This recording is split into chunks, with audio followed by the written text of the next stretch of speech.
చిన్న 2 గ్లాసుల కారము, 1 గ్లాసున్నర ఉప్పు వేసానండి. ఇది వచ్చేసి మొత్తం గరం మసాలా అంతా పౌడరు. ఇప్పుడు అల్లం వెల్లుల్లి పేస్ట్ అండి, తగినంత ఒక 2-3 స్పూన్లు వేసేస్తున్నాను నేనైతే. ఇప్పుడు ఇందులో చికెన్ ముక్కలు వేసేసి కలిపేసి ఆయిల్ పోసేసుడే. చిన్న చింతపండు కూడా అందులో, చింతపండు, ఉల్లిపాయలు అండి, పొట్టు తీసే ఉల్లిపాయలు కూడా వేయాలి ఇందులోనే.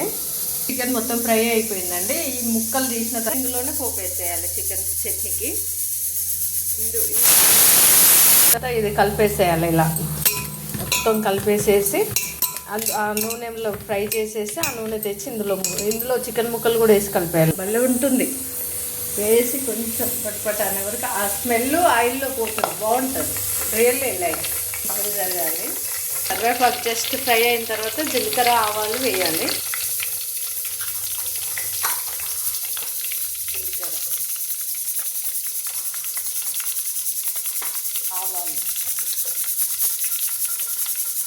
ఆవాలు కొంచెం తక్కువ వేసుకోండి, ఆల్రెడీ పౌడర్ వేసేసాం కదా. జీలకర్ర ఎక్కువ ఏం కాదు. కొన్ని మెంతులు కూడా వేయండి, బాగుంటుంది తింటూ ఉంటే, మధ్య మధ్యలో తగులుతుంటే.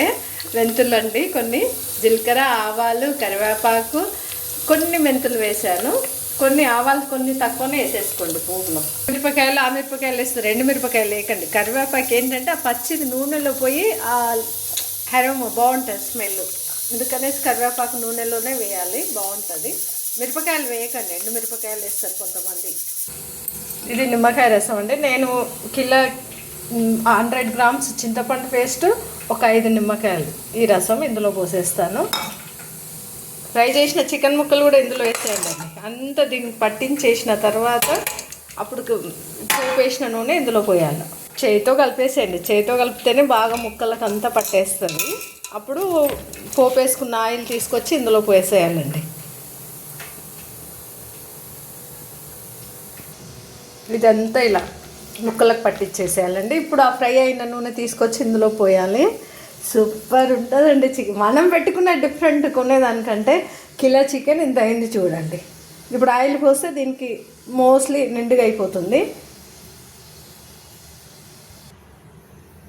ఇదంతా కలిపేసాం కదండి. ఉప్పు కారం సూపర్ అండి.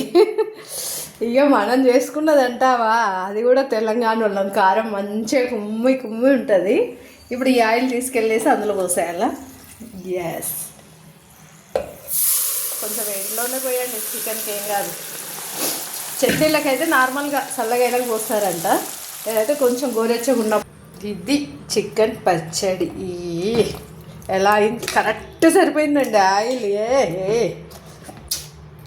సూపర్.